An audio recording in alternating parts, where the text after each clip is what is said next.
FMEA Step 3. Define your product. The process steps and their corresponding substeps that you defined earlier are now displayed in the FMEA Smart tab.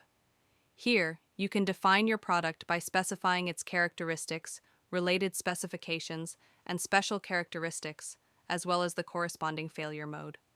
For example, outer diameter, with certain specifications, where the corresponding failure mode could be outer diameter too large.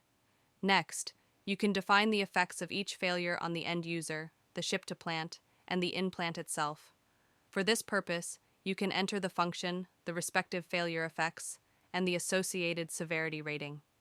For example, we want to achieve our production target, but a possible failure effect could be that the scrap rate is too high, and the severity could be rated as 7.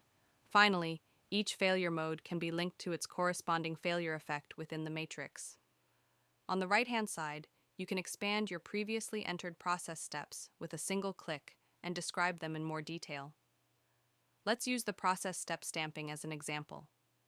First, you can choose between the 5 M's: method, milieu, material, machine, and man.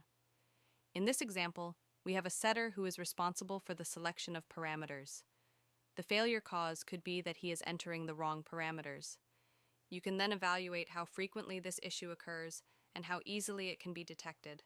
With a right click, you can add an explanation of your evaluation, along with many other features.